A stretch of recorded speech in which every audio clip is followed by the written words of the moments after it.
lined up on the show today. But first, let's take a look at the headlines. Prime Minister Narendra Modi's visit to France marks a significant milestone in the India-France strategic partnership, which has touched new heights, according to Foreign Secretary Vikram Misri. Prime Minister Modi and French President Emmanuel Macron reviewed bilateral ties in key areas such as defense, civil nuclear energy, and space.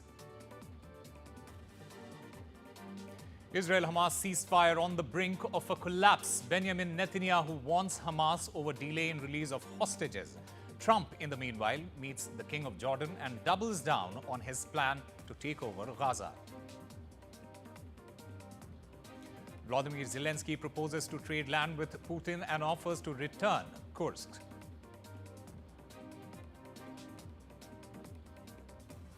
A significant prisoner swap between Russia and the United States has led to a thaw in their ties. The swap, which involved 26 individuals, including 16 detainees released by Russia and Belarus, and 8 detainees and 2 minors released by the US and its allies, marks a rare diplomatic breakthrough between the two nations.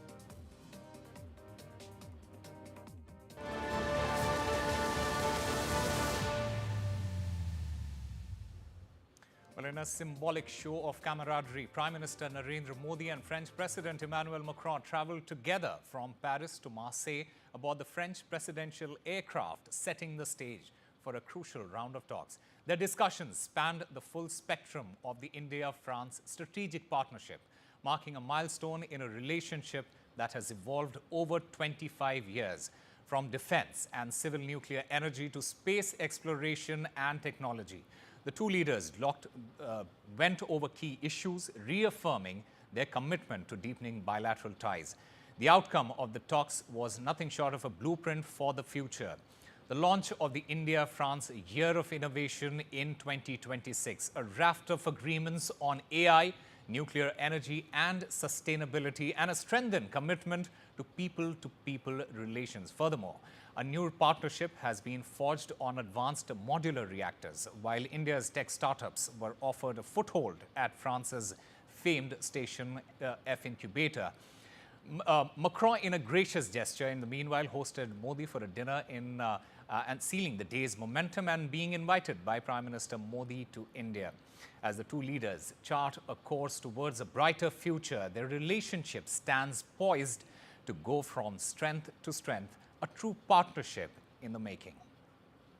The proposed hosting of the next AI summit by India and the designation of 2026 as the India-France Year of Innovation, our strategic partnership is entering into a new era focused on innovation, on science and on technology. The two countries have adopted a separate declaration on artificial intelligence, which identifies our key priorities in this area and explores the possibilities of cooperation. Well, in order to understand the significance of Prime Minister Modi's visit to France, I am currently joined by Javed Ashraf, former ambassador of India in France, as well as Dr. Rajiv Nayan, nuclear expert from the Manohar Parrikar Institute of Defense Studies and Analysis. Mr. Ashraf, to you first. You know, the Foreign Secretary, Vikram Misri, he said that this visit has pushed India-France to new heights. How has this visit impacted the ties, and are we seeing a shift from focus on defense to now also on economic and trade ties? Well, I think every visit takes the relationship to a new level. I think here I would say that it was more in terms of the symbolism rather than an actual substance. And that has to be the case because the two leaders meet very often. India-France bilateral summits have become very regular. And I think that both in July 2023 and in January 2024, the focus was as much on technology, on economic partnership, on people-to-people tie, on cultural ties, on global challenges, as it was on defense ties. I think sometimes we tend to overemphasize those because they make for bolder news. But I'd like to say that, France was the first country we started working with on even subjects like digital public infrastructure. It was a country where we first launched the UPI in January 2024. When I was there, we started also the India-France Digital Public Infrastructure Initiative, which is called Infrastructure, and the India-France Innovation and Information Technology. The year of innovation in 2026 was actually announced in January 2024. We have now unveiled the logo for that. The India-France CEO forum meetings have been taking place very regularly. And in fact, the cumulative FDI from France in India increased by 373% between 2015 and 2022, which is the highest for France in the Indo-Pacific region. Last year, we also announced that France would be a partner in the new National Museum that Yugini that we're going to build in South and North Block, which is a huge symbol of our partnership. I think it's a very comprehensive relationship. Today, I'd say that, the fact that the two leaders, the fact that Prime Minister co-chaired the AI summit, which places us at the center of the global discourse on AI.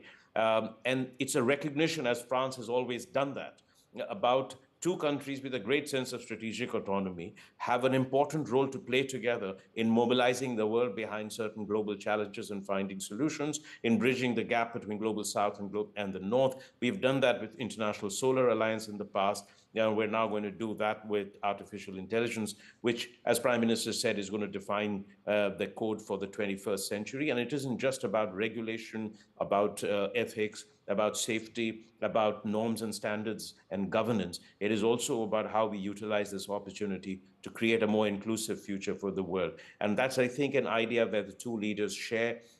So in the world that is evolving today, in the context of the turbulence that you see in global affairs, the absolute evisceration of the international system that we are seeing, and it has become increasingly important for countries like India and France, with a sense of strategic autonomy, wedded to the idea of multipolarity, a deep belief in multilateralism and rule of law, to try to work together themselves and with others to create a more stable and balanced transition to perhaps a new international order, one which will be perhaps more open, inclusive, and democratic. And this is exactly what we want the AI-enabled or AI-driven future to be.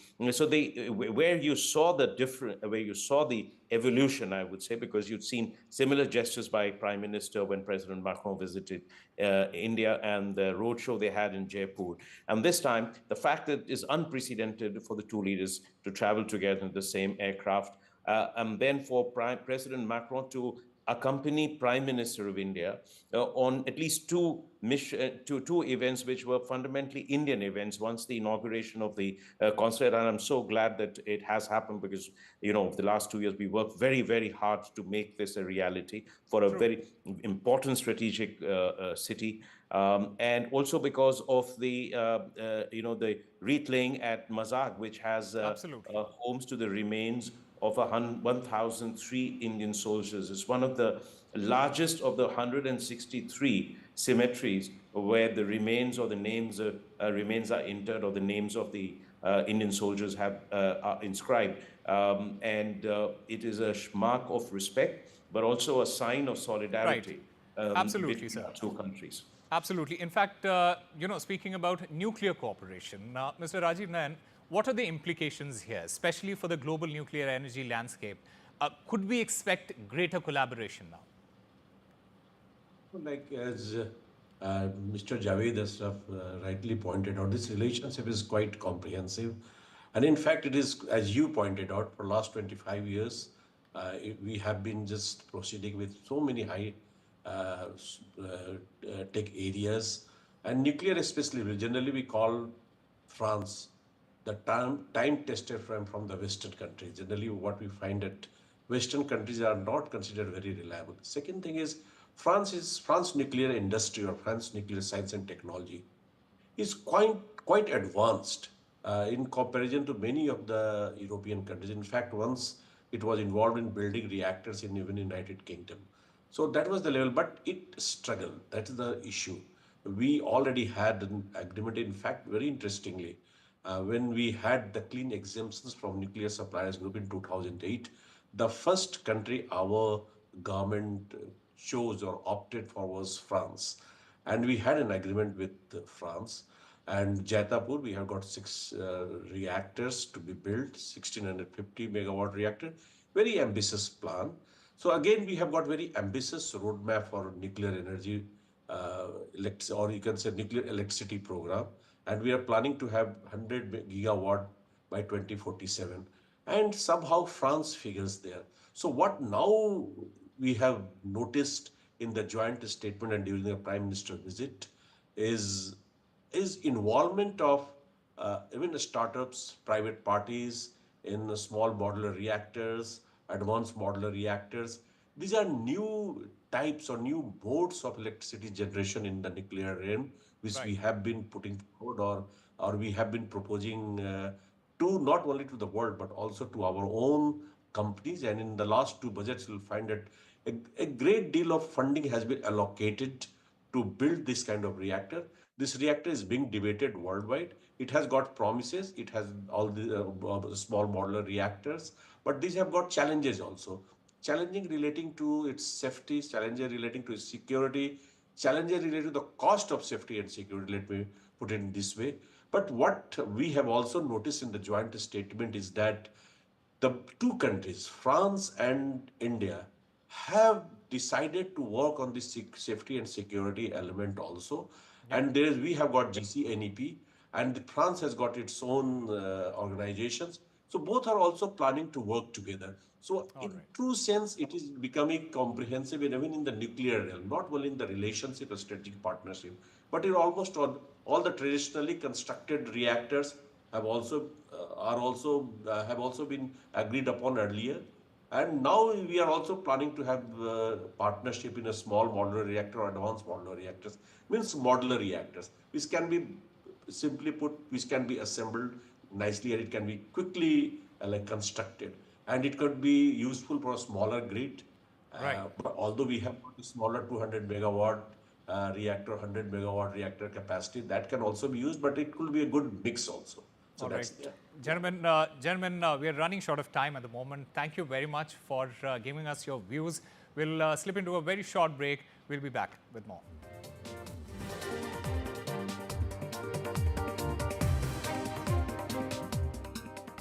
Our first year as a family flew by, and now I want to make sure he'll be financially protected for all his birthdays to come. that's why I'm calling Smart Insurance. Just like families, not all life insurance is the same. That's why we offer the Smart Family Guarantee. We guarantee a straightforward application process, award-winning service you can trust, and cover from day one. Plus, you get your choice of a £125 gift card.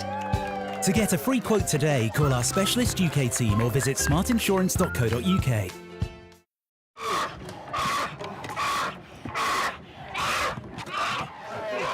This baby bear is terrified. Torn from her mother's paws at a tender age. They will force her to live alone in a tiny, filthy cage, like so many bears driven mad by loneliness, rubbing their wounds raw against the bars, suffering cruelly day after day, year after year, just for people's entertainment. Four Paws found little Potap crammed into a tiny, squalid cage. He'd been there for almost 9 years, lonely and isolated. There are so many more young bears who need your help. Please call 0800 038 0496 or text BEAR5 to 70800 to give £3 a month via your mobile phone. Every month, your £3 could help us free more bears. Help give bears the veterinary care they need and help them live happy, healthy lives in the freedom of our natural sanctuaries. Please call 0800 038 0496 or text BEAR5 to 70800 to give £3 a month via your mobile phone and help Four Paws free bears from agonising torture. Please, don't leave these bears to suffer for a single day more. With retirement round the corner, I want to spend more time with my family, which reminds me. Welcome to British Seniors, the UK's #1 rated provider of over 50s life insurance. We're proud to offer our seniors lifetime guarantee. With 100% of claims having been paid, we guarantee your premiums will never go up and that you'll speak to one of our specialists in the UK. Plus, when you sign up, you'll receive a £135 gift card. Be proud to protect your loved ones with British Seniors. To get a free quote today, call our UK team or visit britishseniors.co.uk. When I woke up, they said, Alyssa, you've got leukemia. We found out that the chemo wasn't working. Cancer is still the biggest killer of children in the UK, but innovative new treatments could help beat cancer for more children like Alyssa. I'm cancer-free now. Text, call or search to give £3 a month and help build a new children's cancer centre at Great Ormond Street Hospital. So together, we can save more lives. लोगों से award लेता रहूं so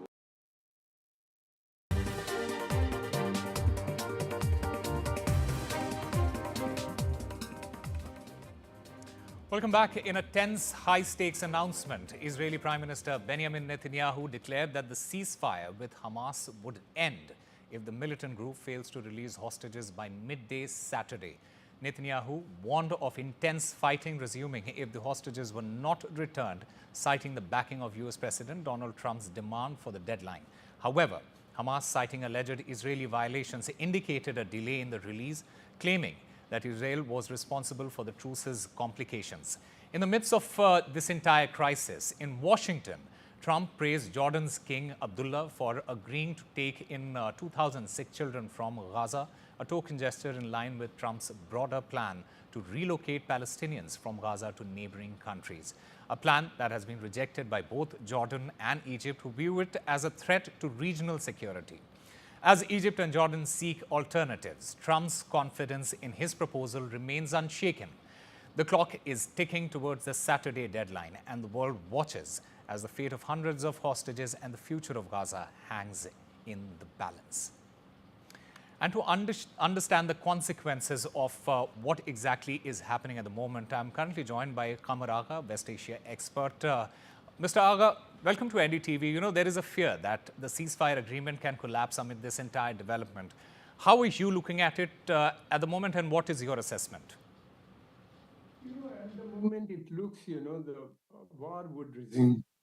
Netanyahu is under pressure from far-right groups within his coalition. They are pressurizing Netanyahu to resume fighting, especially, Ben Gvir, who was earlier Minister of National Security, and Basil Smotrich, who is now Finance Minister, both, plus other hardliners, they want war to resume. They want Gaza to be vacated by the Palestinians. They want Greater Israel.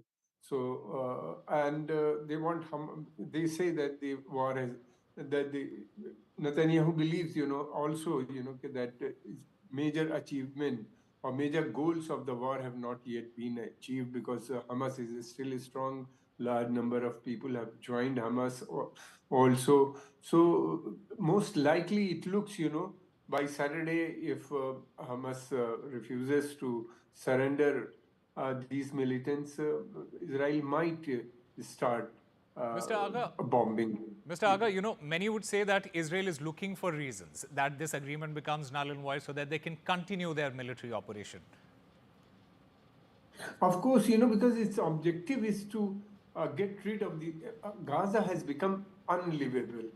People, can't live in that territory. This is what the Americans are also saying. Yeah. So, but they don't want to leave that place. They say that this is our ancestor place. They are buried here. We don't want to leave here. We have been living here for hundreds of years, and so we are not going to go anywhere. So that is the problem, So it looks, the ethnic cleansing is not acceptable to others also, other states also. Secondly, the Arab-Israeli conflict, or this Gaza conflict, has promoted Arab nationalism. That is another problem, because the Egypt, Jordan, the people in these two countries, plus in other countries also, more than 90% Arab, are supporting Gaza. They are pressurizing pro-American regimes that they should do more. They should come out openly in support of Gaza. They should help Hamas. So that is the situation. So if the people are expelled, I believe, this will create problem in the region, particularly in Egypt and Jordan. That's why Egypt is deploying its troops at the border. So that is another problem, How are they going to talk time? I think, the thing is that Americans should resume negotiation with Egypt, but Egypt is refusing to talk to him. Egypt have cancelled its visit to Washington. But by force, you cannot bulldoze. You cannot force people to go out. This will create more problem for the existing regimes in the Arab world, particularly Egypt and Jordan. These two regimes, the possibility is that these forces of destabilization might emerge or destabilize these places, because these regimes are not very popular. We have seen in 2011, mass uprising took place in Egypt. People wanted a civilian government, but again, civilian government was dismissed and army staged a coup and army came back into power. Jordan is also having a lot of economic problem and other thing. But on the other hand also, it is also important to note, both these regimes are dependent on America for economic and security reasons. Absolutely, so this is another problem. In fact, we understand Donald Trump's stand on this entire situation at the moment. What I want to understand from you is, what role can international leaders, especially the Arab leaders, play in ensuring that this situation doesn't escalate at the moment? So they are talking to different people, to the Europeans and Americans. They have passed resolution. Arabs are powerless. They don't have fighting force. They don't have leverage over America. They themselves, most of the Arab regimes, including the rich ones, like Saudi Arabia, Qatar, Bahrain, Dubai, all these states, they are dependent on America for security. So they have very limited option. They can only talk. They can only impress American Donald Trump not to do this thing. But the President Trump is not listening to their demands. He is hell bent. He wants Gaza to be vacated. He wants to make the region, the strip as a Riviera of Middle East. He call it. Yeah. And in fact, the Israeli government have once mentioned, Netanyahu has said that it would be like Dubai, or once the Dubai-like structure emerges there. So all the American investment, all the other countries, European countries' investment in Dubai will shift to Israel. Correct. So that is another. Then second thing, Gaza on the shore side, there's a big deposit of oil and gas. So Israel want to exploit that also, because they're promising to shift to pump those oil and gas to Western European countries. So a lot of problems, a lot of things, you can't bulldoze, you can't have these sort of policy, that people should be expelled from one place, ethnic cleansing, settle them into other places. Pressure on Egypt is that they should build a new city for these expelled Palestinians in Sinai. Right. In fact, Mr. Gaza, what are the potential long-term effects of this entire crisis, especially on the regional security and the Israeli-Palestinian conflict? We'll have to wait and watch. Thank you very much for speaking to us and giving us your views. And in a stunning shift, Ukrainian President Volodymyr Zelensky declared his willingness to negotiate land exchanges with Russia, a major concession after nearly 2 years of resistance. Speaking to The Guardian, Zelensky signaled Ukraine's readiness to trade seized Russian territory like Kursk for peace, marking a pivotal moment ahead of his anticipated meeting with US Vice President J.D. Vance at the Munich Security Conference. Now, despite this, Zelensky emphasized that any security guarantees for Ukraine must involve the United States, warning that European assurances alone would not suffice. And in fact, my colleague Mohammad Ghazali joins us to get us more on this. Ghazali, what are the implications here that we are looking at?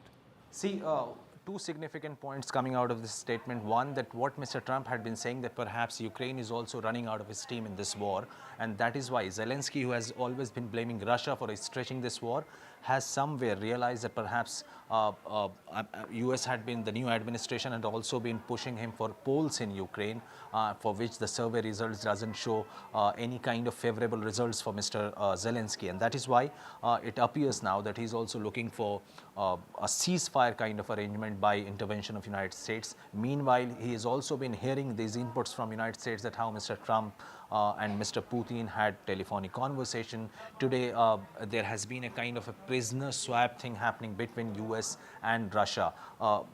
Russia has released one American citizen. US is also contemplating sort of releasing one Russian citizen. So the things are moving very fast when it comes to Russia and Ukraine's conflict, and US being a superpower who can influence or bring these two parties on table. And that is why it appears now that Mr. Zelensky is also looking for that kind of arrangement through which he may not have to face further humiliation, because Mr. Trump and his people in his administration have been very critical of US aid to Ukraine in this war.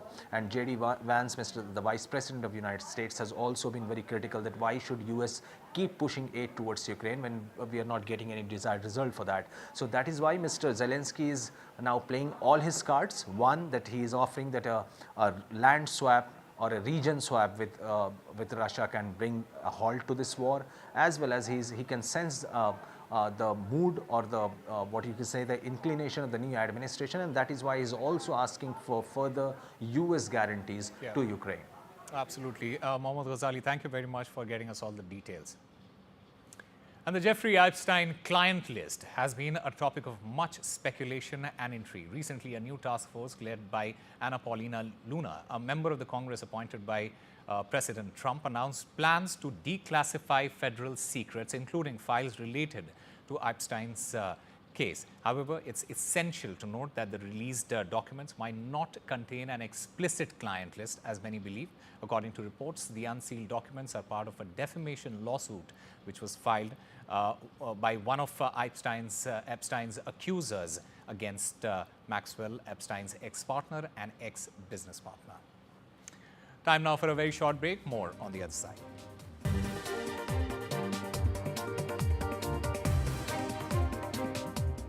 Time's up, fad diets. Life's too short to just eat cabbage soup. With its combination of medication, digital tracking and coaching, join the weight loss revolution with Voi. I urgently need to ask for your help on behalf of animals at risk right now. With the pandemic came a surge in pet ownership. And sadly, we're now seeing a serious rise in neglect, cruelty and abuse. Our services are being stretched to the limit. To make matters worse, our costs are soaring too.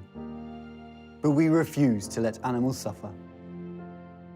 So please, act now to help rescue the growing number of animals who've never needed us more. Please call or text the number on screen now to give £2 a month to the RSPCA. In one of the toughest times we have ever experienced, your gift will make all the difference to animals. You could help provide more life-saving treatment, food, shelter, and the loving care that many have never known. We know there are millions of you who, like us, care deeply and won't stand by while animals are suffering. We have to reach those trapped in a life of abuse and neglect before it's too late. Because for many, the RSPCA is their only hope. But we can only come to the rescue with the support of people like you. So please, will you help us be there no matter what? Call 0800 313 4392 or text RSPCA to 78866 to start your monthly gift today. Thank you. With Post Office Over 50s life cover, enjoy peace of mind knowing your family will receive a guaranteed payout when you're gone. UK resident 50 to 80, you're guaranteed acceptance. No health checks and free 24/7 GP access with the health and wellbeing benefit. Purchase and receive a £125 gift card. Plus, get an extra £30 winter warmer cashback. Call Post Office on 0800 328 6666. Love a good deal? Try free-to-play Deal or No Deal, only at Tombola. There's up to £1,000 to be won. Get that good deal feeling. Open for fun. In today's interconnected world, India's voice is more crucial than ever. When India speaks, the world listens. At NDTV World, we are that voice, bringing you intelligent and insightful news from India and beyond. From geopolitics and diplomacy to economic shifts, migrations, tech disruptions, and the stories of our diaspora. We cover the news that shapes our global future. NDTV World, your new home for global news, is here.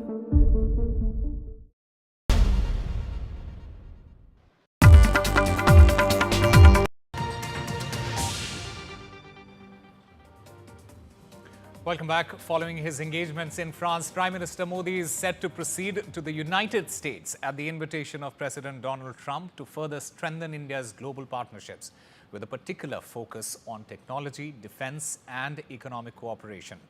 The two leaders are expected to discuss a range of strategic issues, including trade policies, defense cooperation, and global security challenges. In fact, and it is expected to propose tariff cuts and increased energy and defense imports during a meeting with the United States President. The Prime Minister is keen to avert a potential trade war and boost trade ties after President Trump threatened reciprocal tariffs on many countries. So, significant visit there by the Prime Minister of India to United States. This is going to be the first Modi-Trump meeting in the United States, especially after President Trump's inauguration. This entire bonhomie will face the test between Trump and Prime Minister Modi. Trade, defense, energy these sectors are going to be in focus for this high-stakes talks. US President Donald Trump will be meeting with the Indian Prime Minister Modi. And in fact, Alistair D'Souza joins us from Washington to get us more on this. Alistair, just get us the significance of this entire visit by the Indian Prime Minister, especially for India as well as the United States. Absolutely significant. One telling point here is the fact that Prime Minister Modi is just the fourth leader to meet President Trump since he was inaugurated less than a month ago. And of course, several issues going to be on the table there between President Trump and Prime Minister Modi. One of them, key issues, is going to be trade, of course. President Trump, as we know, doesn't like his big irritant has constantly been the trade deficit. So that's definitely going to be one of the issues that's going to come up between Prime Minister Modi and President Trump. As you know, India's trade deficit, or the US trade deficit with India, stands at $45 billion. What does that really mean? Well, a trade deficit happens when a country begins to import more than it exports. So in this case, the irritant being that the United States is actually getting in from India, or rather buying more from India than actually selling to India. Now, one must remember that Prime Minister Modi has come here or will be here in Washington well armed, so to speak, in order to make sure that he convinces President Trump that he is definitely going to listen. He is already listening. He's talked about, and we've seen in the recent budget, sweeteners that India has offered in terms of trade duties or tariffs that India imposes on US goods being reduced, whether it's on heavy-duty motorcycles or cars or smartphones as well, benefiting American companies such as Harley-Davidson, Apple, or Tesla, for that matter. So Prime Minister Modi really coming here with, in a way, a strategic move, telling Donald Trump that we are listening to you, we have listened to you, look at what we've done, and we're also going to do more. As far as what that more may be, it will also be looking at what it can do to buy more from the United States in terms of energy deals and also defense deals. Right. In fact, there are also going to be a lot of other issues that are going to be discussed in those meetings, including the issue of how illegal Indian migrants are being deported from there. Alistair, thank you very much for getting us all the vital details. Time now for a very short break. More news and updates on the other side.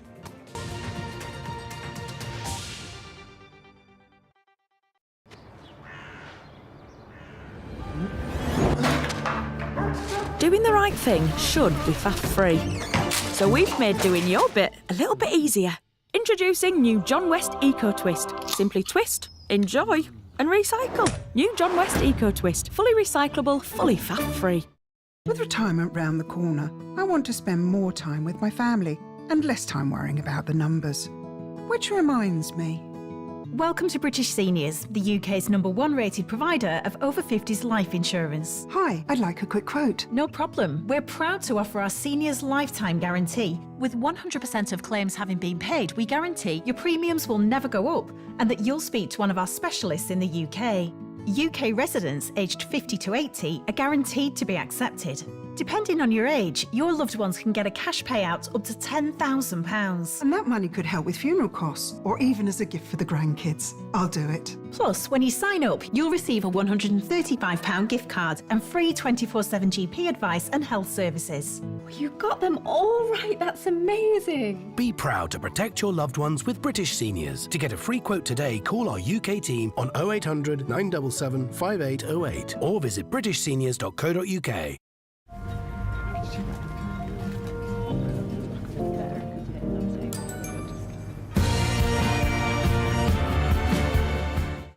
Our first year as a family flew by. And now, I want to make sure he'll be financially protected for all his birthdays to come. That's why I'm calling Smart Insurance. Hi, how can I help? Hi, I'd like a quick quote for family life insurance. OK, you can choose a benefit amount up to £750,000 depending on your age. That's great. If you're a UK resident aged 18 to 64, you can apply with just a few health and lifestyle questions. For £250,000 of cover, the price starts at just £14.77 a month. That's less than I thought. And could help my wife pay off the mortgage. And with our Smart Family Guarantee, you'll have peace of mind. That's good to know. You'll also receive a 100% advance in the event of terminal illness and 10% cashback on your first year's premiums. That's the Smart Cashback. Plus, you get your choice of a £125 gift card. Protect the life you've built the smart way. To get a free quote today, call our specialist UK team on 0808 141 5855 or visit smartinsurance.co.uk. What are you so happy about? I've just made a claim. We could be owed thousands. My claim group. Yeah, the cars we bought on finance, well, the lenders could have charged hidden commissions. It's dead simple to claim. Hey, I had 2 cars before we met. Go to My Claim Group. You could be owed thousands in hidden commissions from cars you bought on finance since 2007, even if you can't remember the details. Done. Simple, eh? Go to My Claim Group now. Claims made simple. Play the Great Big Lottery and you can help make more wins happen at Great Ormond Street Hospital. Like bringing fun to Rajveer's ward, discovering new treatments and helping children go home sooner. Just call 0800 472 5774 or search Gosh Lottery to start playing for just £1. There's up to £10,000 up for grabs in our annual Super Draw, plus a £1,000 jackpot every week, and many more great cash prizes. So call or go online now for a chance to win big prizes and make more wins happen.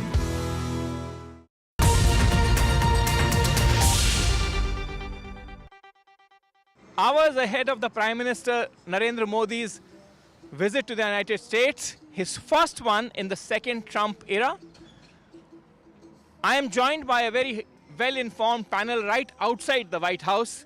And let me begin by asking somebody, Catherine, how do you see this? How do you see this visit? What, according to you, is the significance of this visit, not substance, but what the significance. Yeah, not so much in the sense that, of course, he's amongst the first few world leaders who are coming to the state's capital in the Trump 2 era. But other than that, as a long-term observer, what do you think is the significance of this visit? Well, I think the significance is it's a continuation of the stronger U.S.-India relationship that we've been seeing over the past several administrations. It's supported by both parties in the United States, which in this day and age is pretty amazing. And that's because a lot of the outside world hasn't really changed. We still have the threat of China's malign behavior. We still have the need to find answers to energy, health issues. So I do see that the cooperation will continue. And of course, you have the strong personal bond that you cited between these two leaders, which is very obvious. And do you think that those personal bonds at some time, at least at the apex level, do help in getting over thorny issues like currently one we are facing in the relationship? I think they do help. I would say that because we're democracies, the views of the public also will matter. And so at this point, as you cited again, the people-to-people relationship is very strong and important, but that doesn't mean that there's no risk to that relationship through issues like migrants and visas. And Mr. Vickery, what do you think, how much at this point in time? Look, the Trump administration is taking shape. They've just come into power. Realistically thinking, how much do you think, India should be expecting on large concern areas right from the beginning? Well, I think that this is a very important meeting because of the turmoil which has been caused by the Trump administration coming in. And it's very important, and in spite of all the noise, that the partnership be seen as the strongest possible between India and the United States. These two great democracies are absolutely essential on any issue of importance to the world. Now, President Trump is a guy who wants to make a deal, and he wants to see that the United States is able to sell more, and he's looking for something to use with tariffs as a leverage in that regard. I think that the defense procurement will be important. And then, of course, energy. I'm particularly interested as to whether or not there'll be some talk about the civil nuclear deal and the actual fruition of that, because it's absolutely essential that these two great democracies be able to cooperate not just on oil and gas, as the president has indicated, but across the board. So it's a very important time, and we're pleased that Prime Minister Modi is here and that he is among the very first to meet with the new administration. Catherine, you said that it doesn't mean that the risk does not remain. What are the risks that you see? Well, there's always a risk. I mean, we know that there's a risk that there'll be tariffs and retaliatory tariffs. In my experience, because that happened during Trump that doesn't tend to impact the whole relationship. We still manage to cooperate in a whole range of different areas, including things like health, education, energy. So I would anticipate all that should continue the same way. Part of that's because India can always retaliate against a tariff. And no one would want retaliation right in the beginning, to begin with. But it could happen. I have a feeling it won't happen at this meeting. An accommodation will be made for purchases of oil, let's say, or defense equipment. But in any case, it could happen. I think there is a risk, though, of both leaders kind of overestimating the goodwill of people when it comes to people-to-people ties, meaning that with illegal migration, the numbers we're seeing, the Indian government has stressed, and notably the opposition has stressed, it's the right of the United States to enforce its borders, which it certainly is, which India does. But I don't know that people have really taken stock of the total numbers. There may be as many as 7.25 lakh undocumented Indians in the United States. So how both leaders deal with that and deportations related to ever greater numbers is going to be pivotal. And India has very clearly said that deportations is not an issue as long as we verify the illegal migrants. But the treatment surely would remain an issue. I'm sure that is going to be raised today. I guess the point I'm trying to make is these things can spin and become political issues. I can give you an example. When I was Consul General in Hyderabad, there was a case of students who were deported, who our government said knew that they weren't real students. They were attending what my government said were sham universities, but the local people around Hyderabad felt that they had been duped, that they were innocent. And so that kind of thing can matter over time. That put a lot of pressure on the local United States government. So what you want to do is avoid that kind of thing happening on a bigger scale. Miss Soni, Anju, yeah. What do you think? I mean the whole sense of the relationship at this point in time it is, and how do you think how do you think things will move pan from here on? Okay.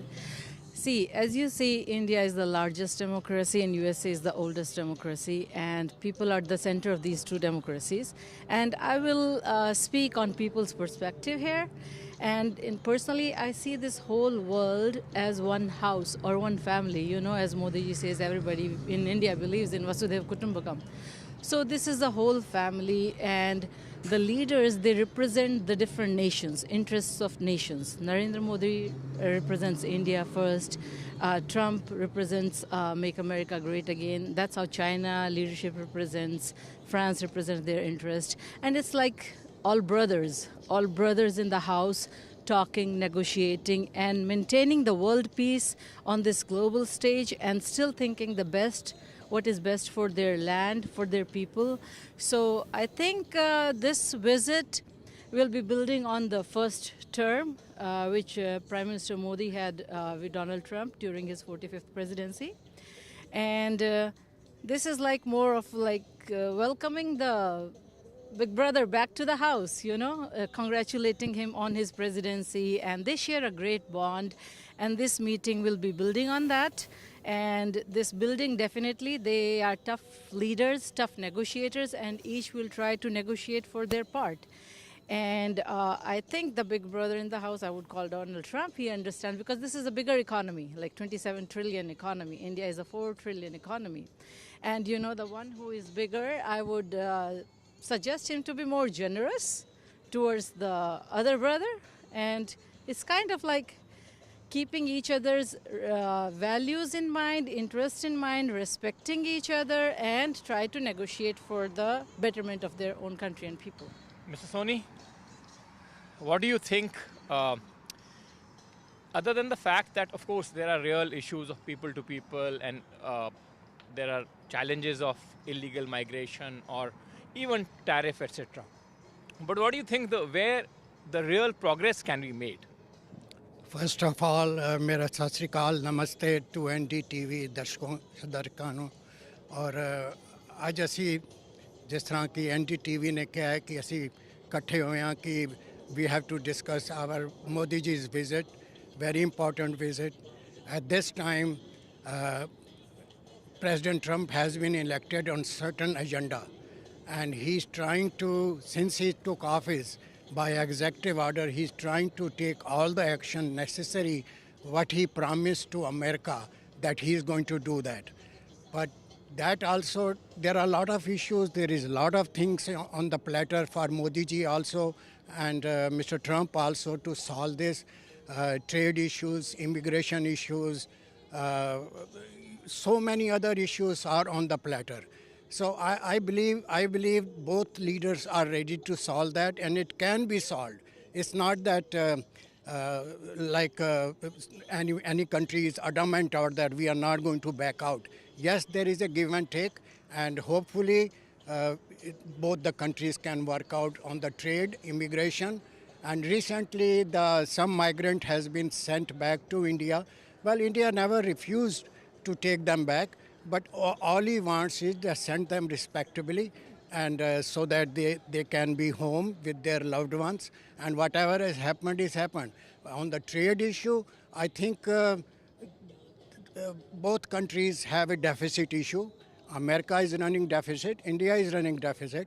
So I think there is some give and take on that, and it can be worked out. That's all I believe.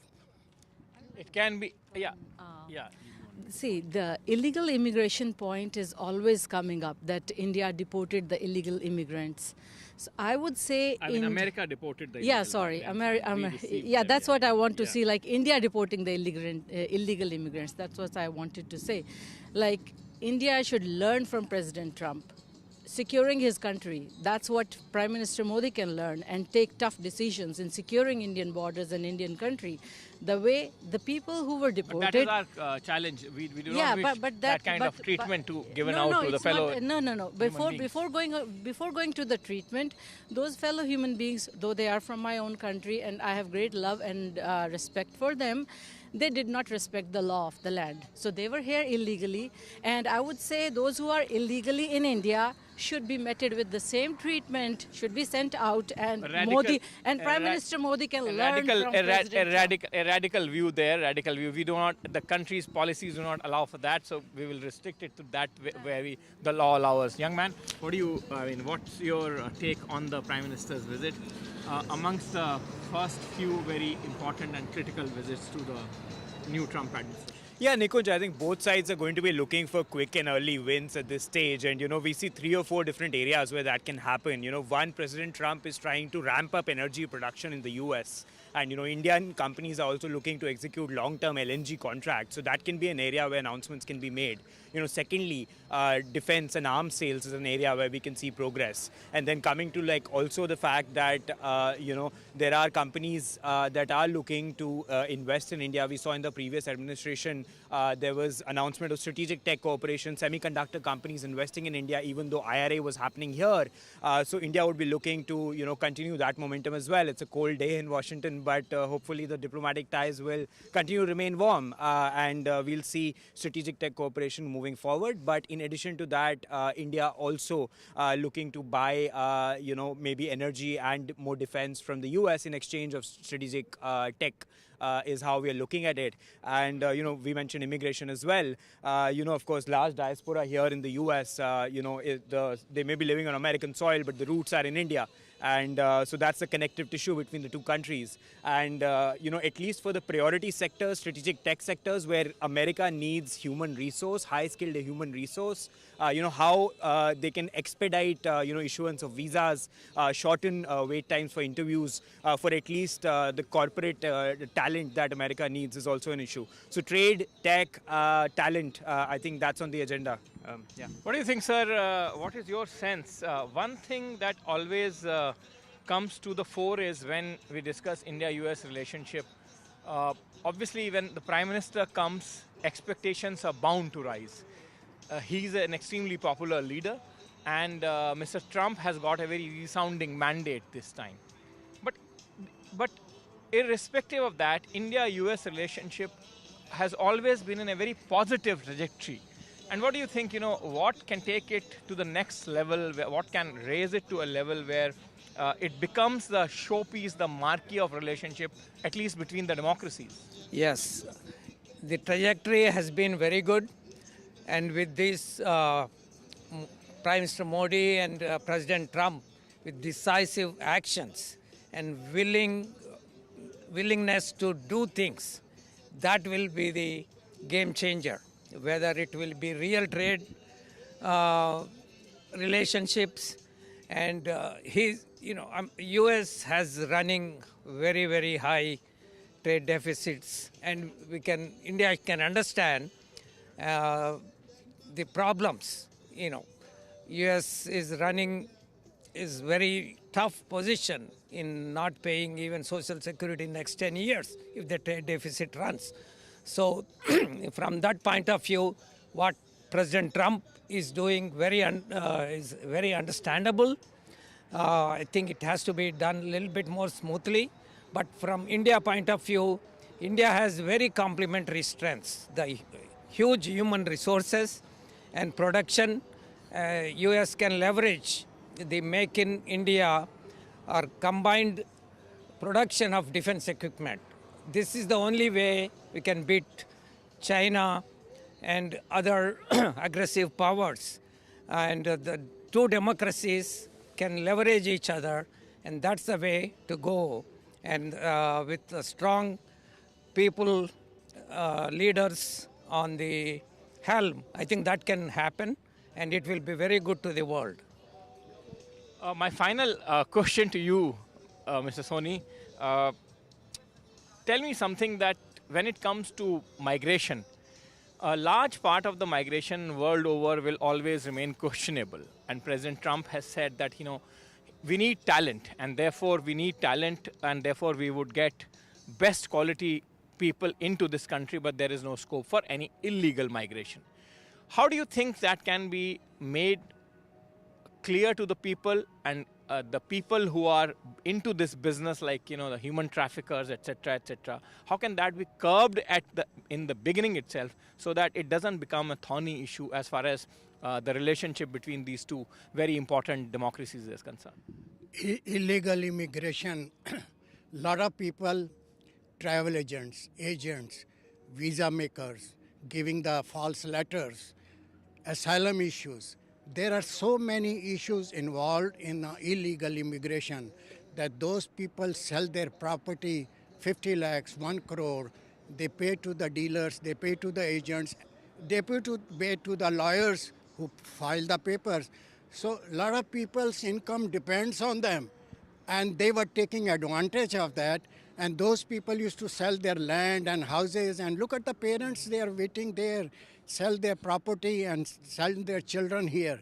And at last, illegal is illegal, whether it's from the South American countries or whether from our country. So I think that how much India can do that to stop them, it was very difficult. It depends on the personal household issues for the better life. They want to jump out the fences. They go through 6 months, 1 year, walking in the jungle, donkey route they call it. It is very disheartening, You think that this kind of tough action can probably put an end to this kind of human suffering? See, at the end of the day, it is human suffering, right? At the end of the day, it's a human suffering. This kind of action by President Trump will send the clear message that you can come here legally, but don't even try to come illegal way, and then I have to send you back. And look at how much they felt humiliated that when the military plane landed there with the handcuffs and all that. The relations, the people, the rishtedars, everybody knows that how they have come. They didn't steal anything, but they were illegal. And they broke the law of United States, and probably they broke the law of India too by jumping out. Thank you, Mr. Soni. Lady wants to make a point, please. I would like to add on that, as America requires skilled labor, like skilled workers or more skill and talent from India, then it should make the H-1B process easier, their stay over here easier, and if they want to transition to be permanent residents or contributing further to the economy, provide them their spouses the ability to work, like not for short term, but forever they want. So they have to simplify the process of coming in here, the talent, respect the talent, value the talent, and that's how they can retain the talent. And obviously for illegal immigration, tough actions as were taken will give a clear message to the entire world. Yes, respect the law of the land, and legally you are more than welcome. Come here, contribute to the economy, contribute to the culture, contribute to the diversity. That's what America stands for, but don't take us for granted. So very distinguished panel there with me, right from outside the Washington White House, the seat of the power in Washington, and making some very forceful points like that: respect the talent, respect the processes. That's the message to both the sides. To one side, it's respect the processes; other side, respect the talent, and show enough flexibility as mature democracies should. This is Nikunj Garg reporting from Washington, D.C. for NDTV.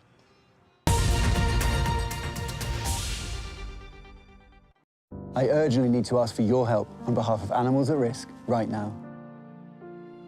With the pandemic came a surge in pet ownership. And sadly, we're now seeing a serious rise in neglect, cruelty, and abuse. Our services are being stretched to the limit. To make matters worse, our costs are soaring too. But we refuse to let animals suffer. So please, act now to help rescue the growing number of animals who've never needed us more. Please call or text the number on screen now to give £2 a month to the RSPCA. In one of the toughest times we have ever experienced, your gift will make all the difference to animals. You could help provide more life-saving treatment, food, shelter, and the loving care that many have never known. We know there are millions of you who, like us, care deeply and won't stand by while animals are suffering. We have to reach those trapped in a life of abuse and neglect before it's too late. Because for many, the RSPCA is their only hope. But we can only come to the rescue with the support of people like you. So please, will you help us be there no matter what? Call 0800 313 4392 or text RSPCA to 78866 to start your monthly gift today. Thank you. Our first year as a family flew by. And now, I want to make sure he'll be financially protected for all his birthdays to come. That's why I'm calling Smart Insurance. Hi, how can I help? Hi, I'd like a quick quote for family life insurance. OK, you can choose a benefit amount up to £750,000 depending on your age. That's great. If you're a UK resident aged 18 to 64, you can apply with just a few health and lifestyle questions. For £250,000 of cover, the price starts at just £14.77 a month. That's less than I thought, and could help my wife pay off the mortgage. And with our Smart Family Guarantee, you'll have peace of mind. That's good to know. You'll also receive a 100% advance in the event of terminal illness and 10% cashback on your first year's premiums. That's the Smart Cashback. Plus, you get your choice of a £125 gift card. Protect the life you've built the smart way. To get a free quote today, call our specialist UK team on 0808 141 5855 or visit smartinsurance.co.uk. When I woke up, they said, Alyssa, you've got leukemia. We found out that the chemo wasn't working. Cancer is still the biggest killer of children in the UK, but innovative new treatments could help beat cancer for more children like Alyssa. I'm cancer-free now. Text, call or search to give £3 a month and help build a new children's cancer centre at Great Ormond Street Hospital. So together, we can save more lives.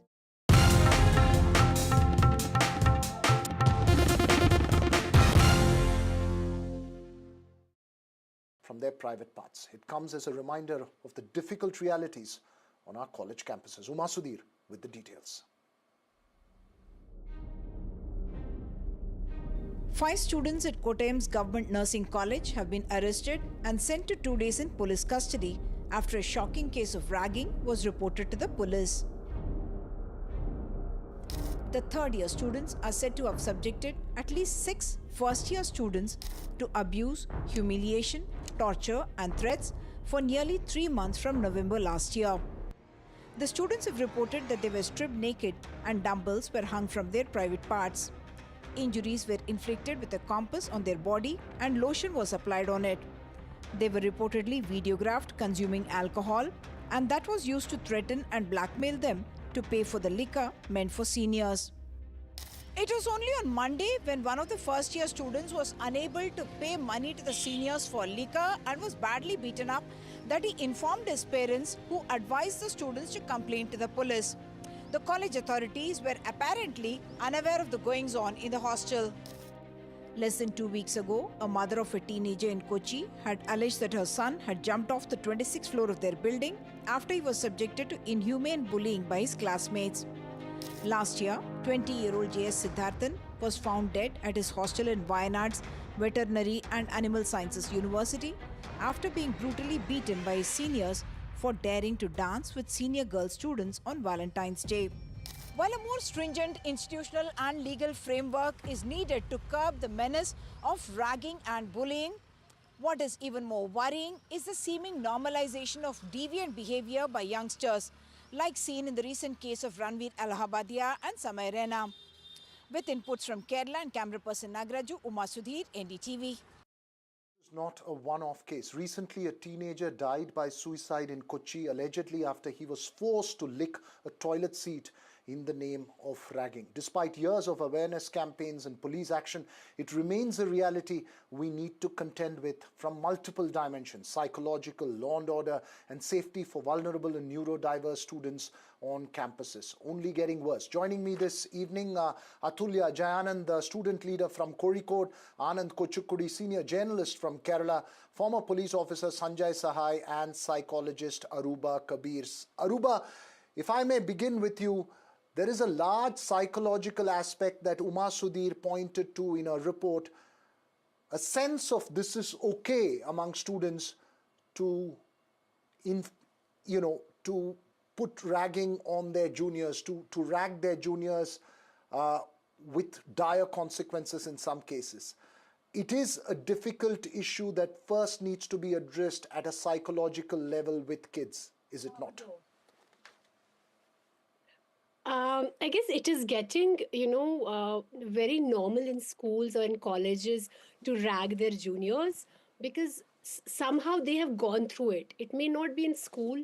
It may be maybe in there when they are playing games in their society, or at home they have seen certain things, or maybe just the TV, the kind of series we see, the kind of movies we watch, and we also want to do those heroic acts. And we go and we also do it. But if we see what is behind it, it's mostly the emotional imbalance, instability we encounter, we come across when we are seeing clients, and especially teenagers. They have a lot of emotional imbalance happening, instability happening, and they take it out on, their peers or maybe juniors. Atulya, teenagers taking it out, what is the student community doing to avert such cases of ragging? Is this a reality, on campuses, especially in some government college campuses? Or is it a reality across the board? As a student leader, what's your role in fighting it?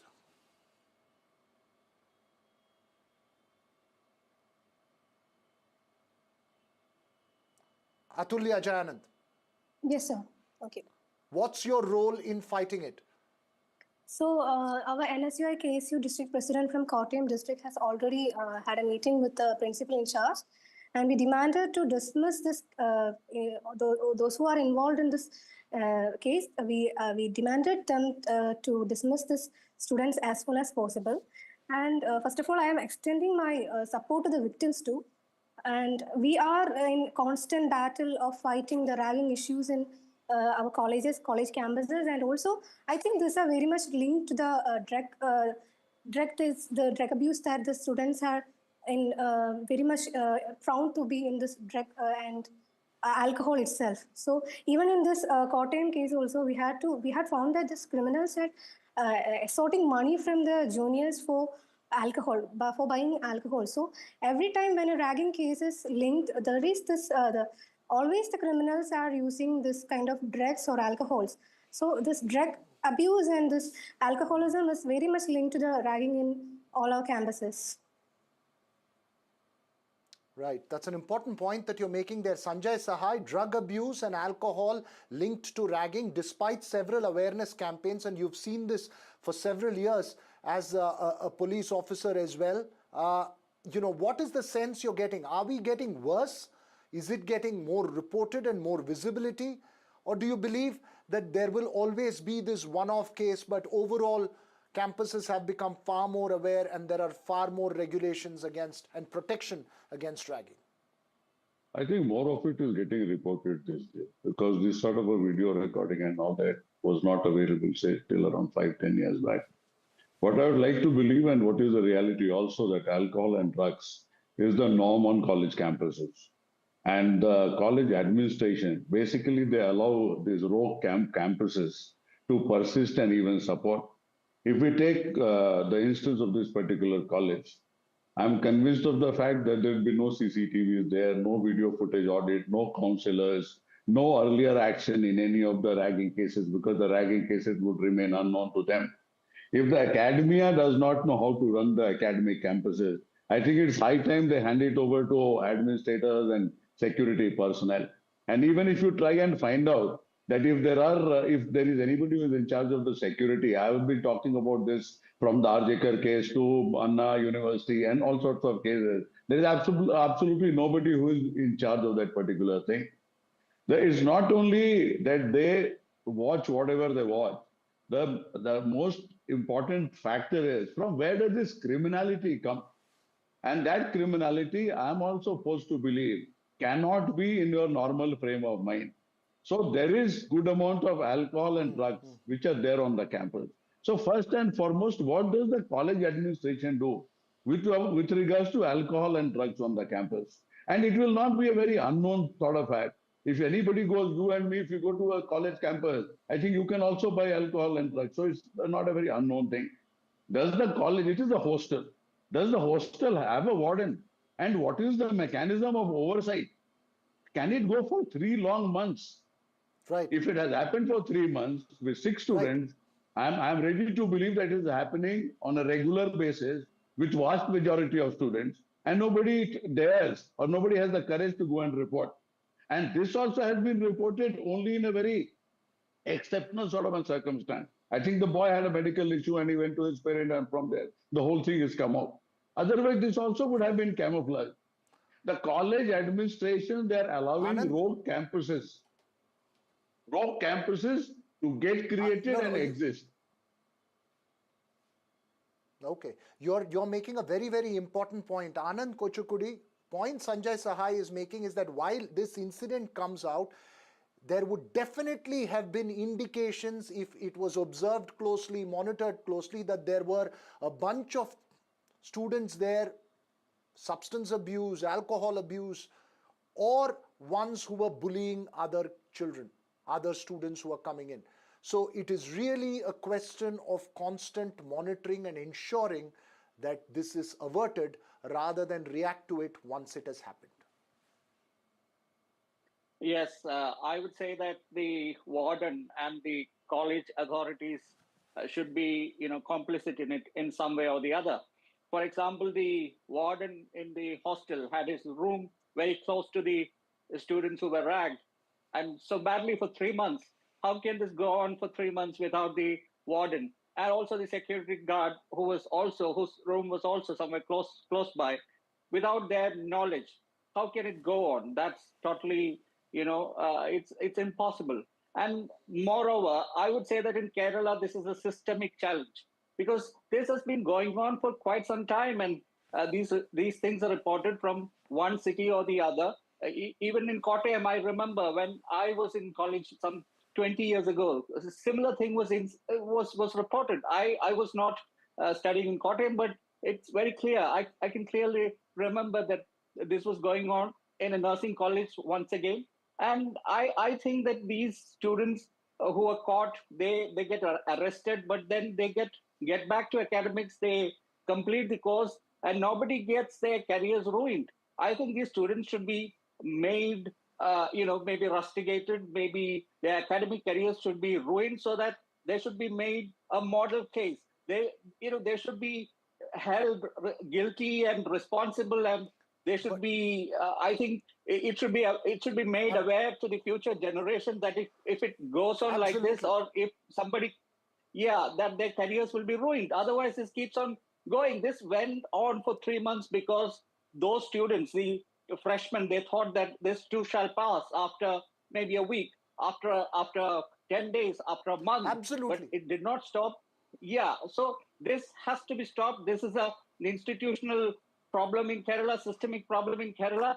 And I'm sure that the academicians, the wardens, they're all complicit in some way or the other. Absolutely, Anand. What you're saying is that there needs to be very stern punishment. But Aruba, the other aspect of it is also to deal with children or teenagers, adolescents at that age before they get into acts of this nature. Obviously, this is building up over a period of time, and it's not suddenly that someone had the courage to perpetrate an act as enormous as what is being reported at the moment. So this is largely also to do with constant monitoring. So there has to be a two-pronged approach on campuses. Aruba. So, we have to understand that ragging isn't just a discipline issue.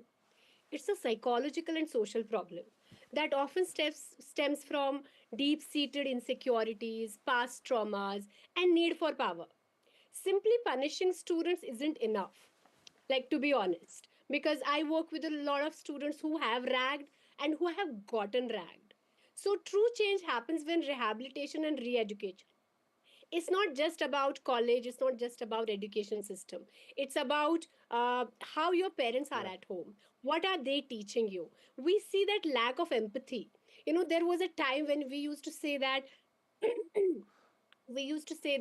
it takes a village to raise a child. That concept is totally gone.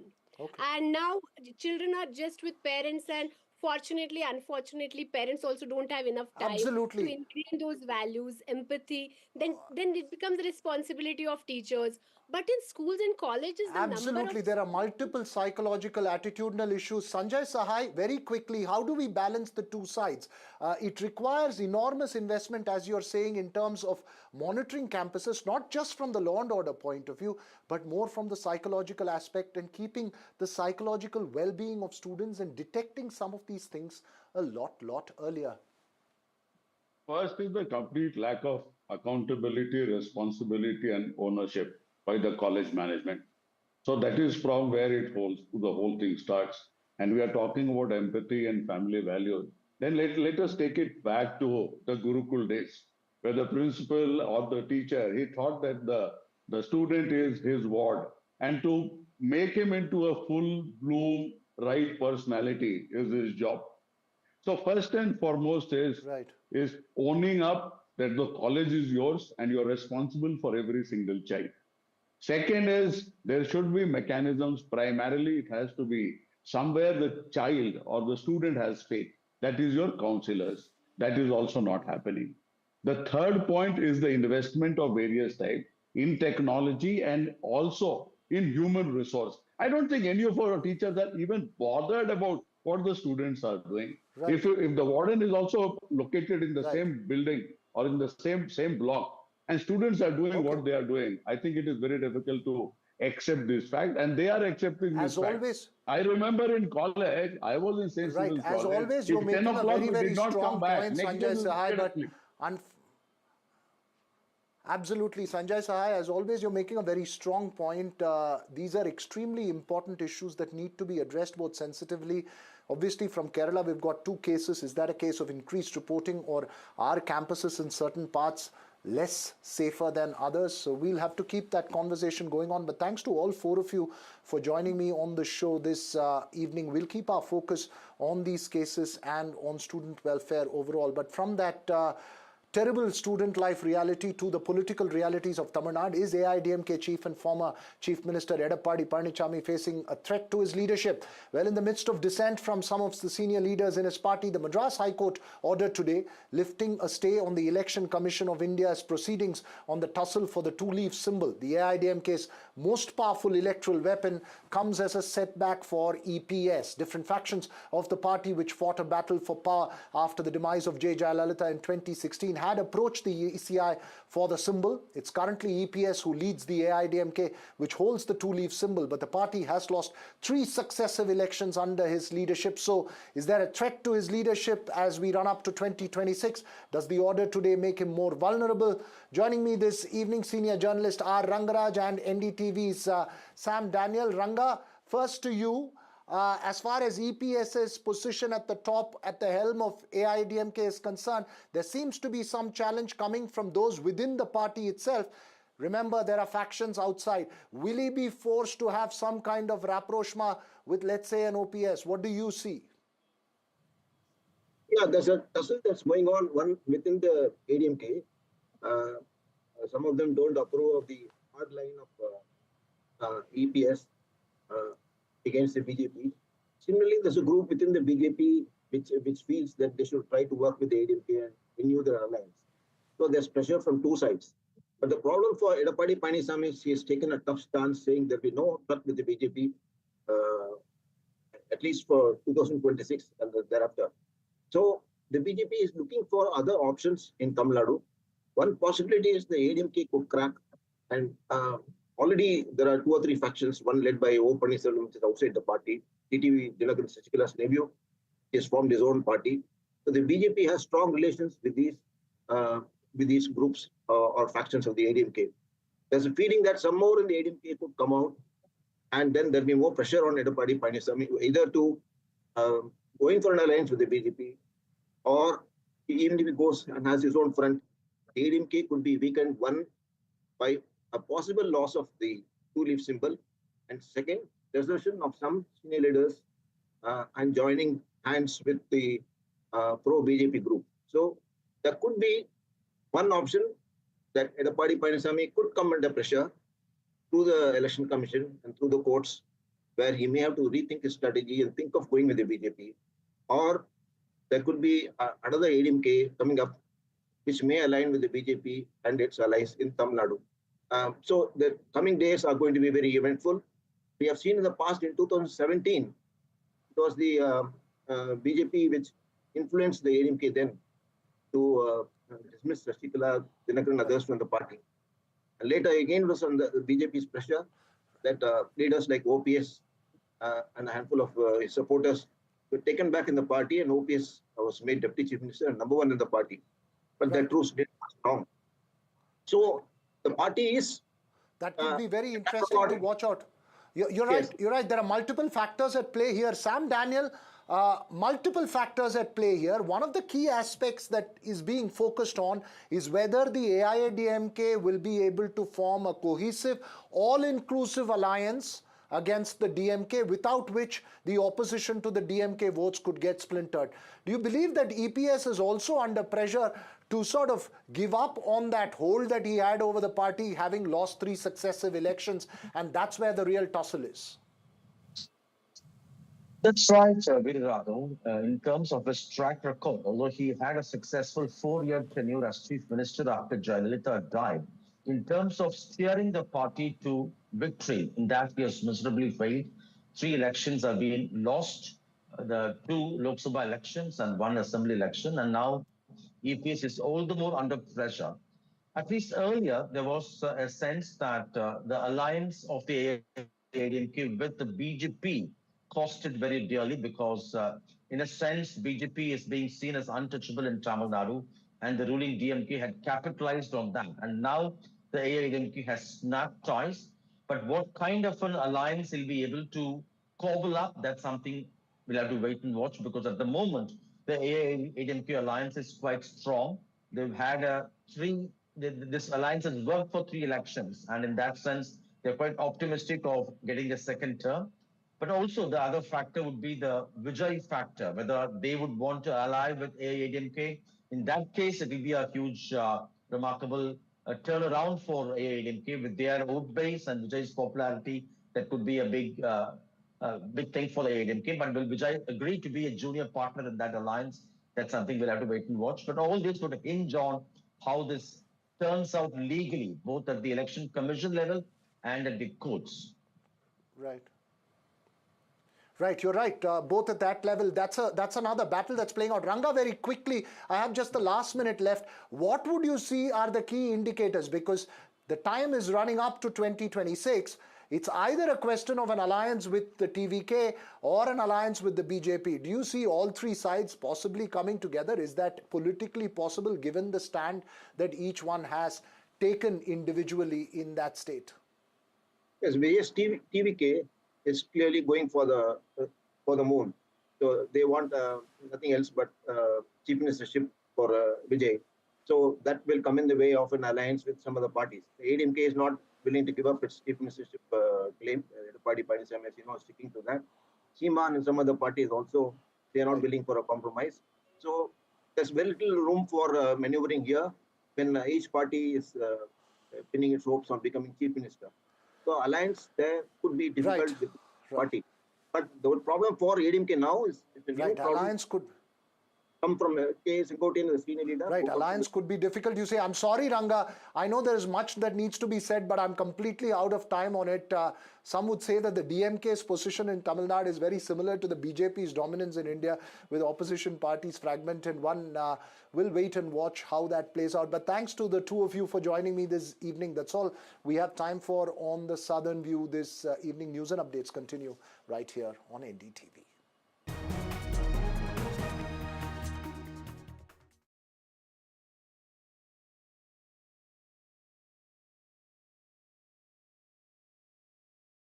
Sitting quietly while your car is made all shiny. Downtime can be just fine too. Ready meal is piping. Waterproof on the loo. Just enjoy your back tattoo. Tea break, face break, maybe even watch the ad break. Sometimes it's not time for some tombola, right? It's enjoying lasagna time, chilling with a book time, or time to visit your nan time. Put the phone down. At Cheerios, we know mornings can be challenging. So having a delicious breakfast that's high in fibre from oats, wheat and barley, that's a little win. Cheerios, little O's make little wins. With retirement round the corner, I want to spend more time with my family and less time worrying about the numbers. Which reminds me, Welcome to British Seniors, the UK's #1 rated provider of over 50s life insurance. Hi, I'd like a quick quote. No problem. We're proud to offer our seniors lifetime guarantee. With 100% of claims having been paid, we guarantee your premiums will never go up and that you'll speak to one of our specialists in the UK. UK residents aged 50 to 80 are guaranteed to be accepted. Depending on your age, your loved ones can get a cash payout up to £10,000. And that money could help with funeral costs or even as a gift for the grandkids. I'll do it. Plus, when you sign up, you'll receive a £135 gift card and free 24/7 GP advice and health services. You got them all right. That's amazing. Be proud to protect your loved ones with British Seniors. To get a free quote today, call our UK team on 0800 977 5808 or visit britishseniors.co.uk.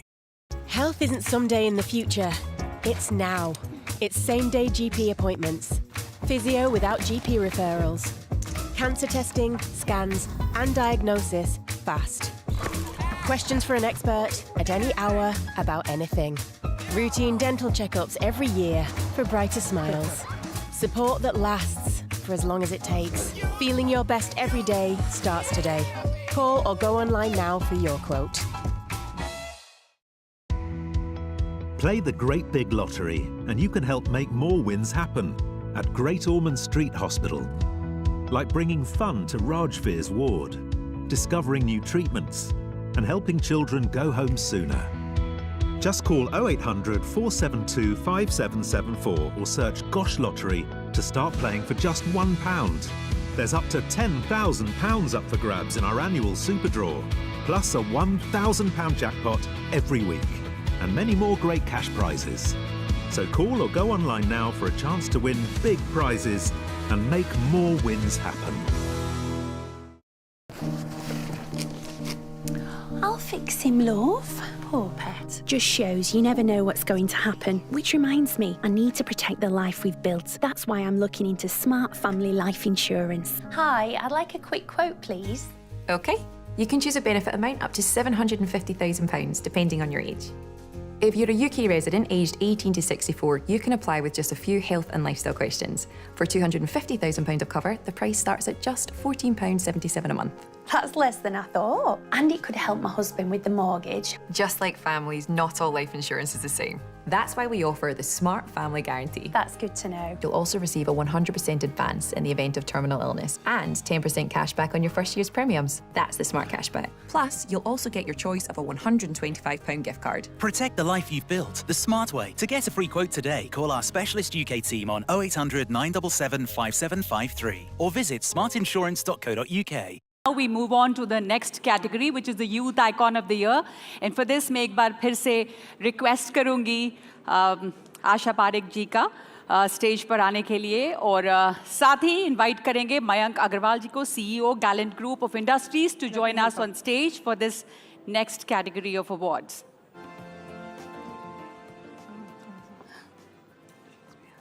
Ananya Pandey. Congratulations, Ananya. And Ananya Pandey, actor, is getting this award for her advocacy work on combating cyberbullying, growing achievements in the film industry, and strong influence on social media. And that's what makes Ananya Pandey NDTV Youth Icon of the Year 2024. She represents a blend of modern values, relatability, and a commitment to meaningful causes, which are essential qualities for inspiring today's youth. Congratulations, very many congratulations. Thank you. And Ananya, there are just a few questions for Yes. you. You've, diverse characters, and you've made a shift from big screen to OTT. Big superstars have done their shift. What is your opinion on that, and what's your next move? Firstly, I just want to thank NDTV for this award. It's truly very, very humbling, and to get it from Asha Parekh ji, I'm such a big fan of your work, so this is a pinch me moment for sure. I don't believe any screen is too big or small. It's a screen at the end of the day, and the world is developing so fast. There's so many changes that are being made, so I think we're all just keeping up with the times. Ananya, the fact is that 2024, this year has been phenomenal for you. One success after another. Kahan Kho Gaye Hum, Call Me Bae, CTRL. How does it feel to have multiple successes in one single year? It's really a dream come true. I really think this year for me, more than ever, I felt very connected to my fans with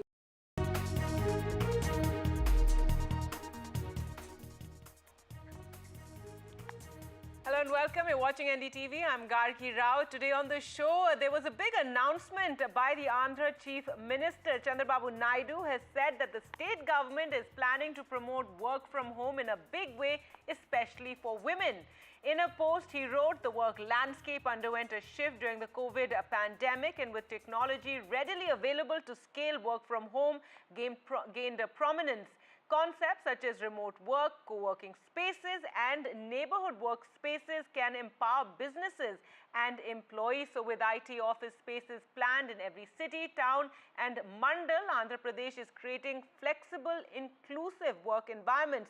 The Chief Minister also added that such initiatives could help to strike a better work-life balance as well. So it's an interesting move by the Andhra Pradesh Chief Minister at a time when there have been debates and comments made on having a 70-hour work week or a 90-hour work week as well. So these are being promoted by some business leaders and sparking debates. So at a time like that, to have Chandrababu Naidu talking about pushing work from home for women today on the show, Andhra's work from home push, Naidu's game changer for women. That is what we are discussing. Joining us on the program to talk more about this, Diana Emmanuel, Senior Director in IT company Experia, Ayush Nambiar, MD Nambiar Group, and Mamta Mahapatra, Professor HR and OB IMI Delhi, joining us from Delhi. Thank you so much all for joining us. And first you, Diana Emmanuel, your comments on this move by Chandrababu Naidu. So I think on this specific occasion of Women for STEM specifically, International Day on that, it is a very positive move. And when we see there are enough women who have not come out to the workforce, they are staying at home mostly, and they are not coming out to the workforce because they don't have working facility available nearby. So when you think like that, this move is certainly a very positive move for women. And I'm sure with providing the proper training and we can get much more people to the workforce. And that is the main key theme around this announcement which has been made. The government will work actively to have more companies opening up, and the IT companies opening up, as he said, in every town, village, and panchayats as well.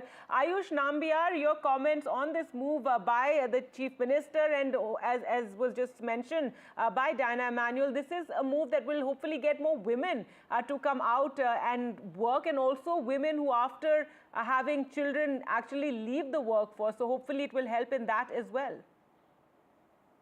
So I am actually, usually never in support of work from home. But this particular move by the chief minister is, I think, something which is commendable. I think it is one step closer to this inclusive thought process, inclusive workspace. And I really, really, really, really wish something like this can be even taken on a national level by the government, with whether it's the HRD ministry or it's any of your typical corporates. I think even corporates nowadays, because corporates have led this move, led this change over the past few years. During COVID, of course, it was something that we necessarily needed. But right after COVID, I think it was corporates who continued it, sustained it, and have been able to actually get good work out of the work, your of hybrid work or online workspaces. I think that move itself from the corporate level has been successful, which initially I was not too confident of. But, with this... That's an honest admission there. Yes. Yeah. And it comes at a time when a lot of companies have had problems, moving people back from that work from home culture back to home. Internationally also, we've heard of examples. Diana Emanuel also, not just to have, allow women to work from home, but the chief minister talking about having IT spaces, planning them in every city, town and mandal. That too is a, great thing to hear, that, to have, so people don't have to migrate from villages or towns to the cities. Let's bring those corporate offices to them. Right, right. So when I see all this, go ahead, Ayush. No, go ahead. Yeah, so when I see all this move, it is again, I totally agree with Ayush when we say that I'm not a big proponent of work from home, because work happens in office, and the, the energy which propagates, even the learning which propagates in a complete office environment is very different. But to get more people into the workforce, there are people who are not entering into the workforce due to these limitations. For them, these policies, and there's always jobs which can be brought closer to home, kind of. So those jobs, we get more talent coming in there, and that's where I feel, be it the mandals, the mandabs, every panchayat having some workspace is good enough. India has gone digital, and every village is connected now. People are much more digitally aware, and right. We also have Mamta Mahapatra, Professor HR, joining us for to talk about this move by the Andhra Chief Minister. Ma'am, your comments on this move, Andhra Pradesh Chief Minister's push for work from home for women, and saying that we will have IT offices everywhere, and this will help the work-life balance. Completely agree with my co-panelists. I think India is on the move, and it's a very welcome move by the Andhra Chief Minister. I think provided we provide women with the necessary infrastructure and facilities by way of which they can, work from home, we need to give a huge push to women entrepreneurs. I think India needs this kind of a move, and working from home enables the women to take care of their family responsibilities and, caregiving responsibilities, many roles that they play. So it's a very welcome move, I would say. Right. Honest admissions by both Diana and Ayush regarding, not being too much in favor of work from home. This, of course, the reason why the Chief Minister is saying it is different. He wants women to come out, work. He's recently also spoken about his concerns about the falling birth rate in Andhra Pradesh. So perhaps this is also a way to encourage women to work at the same time and not compromise on family planning. But let's talk about the larger corporate culture, because it's interesting that this statement has come at a time when also in the news is the statement by the L&T chairman, Mr. Subramanian, who, he was talking, and he was talking about, work culture these days. And he says earlier, if I was told to go from Chennai to Delhi to work, I'd just go. But now when you ask somebody, they're like, bye. And if you ask them that no more work from home, come to office, he says they're like, bye. So, he was making another point about his perhaps frustration with the work culture these days. Your comments, Ayush? So I stand by my original thought on L&T chairman's views. I absolutely agree with him. Of course, I'm assuming that when he made that statement, it was half humor, half to create humor, Yes, I and think half that to gets make a lost statement. when we quote them, but yes, you're absolutely right. But in the same breath, I completely support L&T chairman as well on that particular subject, because I am somebody who does not believe in the typical work-life balance. I say work till you can and then achieve balance in life. Right, I see a lot of young people. I see a lot of young executives of the company with very basic salaries and saying, yeah, I have worked for 9 8 9 hours, I want to go back home, rest now. I have never seen such people grow from, by working 8 to 9 hours. I have seen people who are aspirational work for 12 hours, 14 hours, 15 hours, 16 hours. I here work 18 hours a day But you're the because I'm promoter. You're the MD of the company, so it's different for you, isn't I it? think, but here's the thing, right? India is in a stage right now where we need more people, young people, to work harder, essentially become, MDs, joint MDs, or CEOs, CXOs. You see the likes of, any top executive of this country. Sundar Pichai, for example, is Google CEO. The gentleman, even today, I know him. So 18, 19 hours is nothing for him, and he has done that for the past years. So to achieve that, you need to do that. Yeah, for a Will short that period. It's not sustainable for a long, period. Then you'll have burnout as well. Diana Emanuel, your comments on this and what Mr. Subramaniam said about, the kind of ethics or the kind of issues he faces with trying to get more work out of the young employees. So I won't go to his quote. I will respect him for whatever he has quoted. On my views on the same thing, when I say, how to relate to Gen Z is very different. So how to, if they are passionate, I've seen their work. And that is what I have seen in my work experience. They put in their hours. They're allowed to put in hours, and they're allowed to be mentored and grow in their career. So I would say bring in a culture of passion, and it kind of becomes contagious then. And they work not because somebody is telling them to work 9 hours, 18 hours. They work because they love their work. And that's what we have to make our young engineers feel about work. They should love their work, and they should work for building, as Ayush totally said, we have to build the next India. And in the next India, it's not about complacence. We have to have passionate people, and passionate leaders and passionate people, both of them. All right. Well, we moved away a little bit from the push that the Andhra Chief Minister is making, and this proposal to have more women come into the workforce, hopefully get more women out there working. Out there, I mean, from their homes working, and hopefully contribute. Final word to you, Professor Mahapatra, if you can, talk about what we were discussing about Gen Z or the employees, dealing with young employees, but also this very positive push by the Andhra Chief Minister to have more women come into the workforce by allowing them this flexibility. Absolutely. So I think to sum up, it's a very nice move, I would say, and dealing with my students who belong to Gen Z, I would, the work culture that Gen Z prefers is, an enabling environment. And if you give them the right kind of infrastructure, they do not mind working long hours. Coming back to how women should be given this push, I think we have many organizations today who are encouraging more women in the workforce at the blue collar level also. So I think what Andhra Chief Minister is trying to do is not only include women in corporates and the business entrepreneurial sector, but also at the grassroots level. So if it can enable people at the grassroots level, it's a very welcome move, I would say. All right. Ayush, I saw you raising your hand. Any last comments? I think just one small thing. I think this is a very good push to empower more women.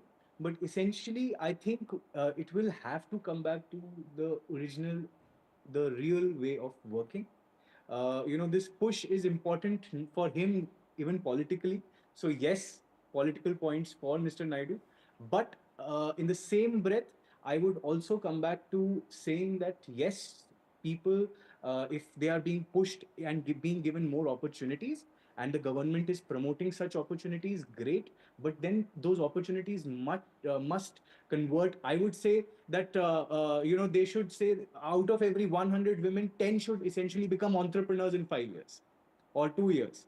So that is the kind of push that I would like to promote out of this culture, and the fruit that I would like to see that is born from this culture. All right. Well, thank you so much all for joining us on the program, and a very positive effort by the Andhra Chief Minister Chandrababu Naidu to have more women come out in the workforce, saying that we will allow this work from home, also to take IT companies to as he said, to the towns and mandals as well. So that will be a good move for employment in the future. Thank you so much all for joining us on the program. Well, moving on to some other news now, and there's no end to the controversy over the crass comments made on a YouTube show revolving around famous YouTuber Beer Biceps.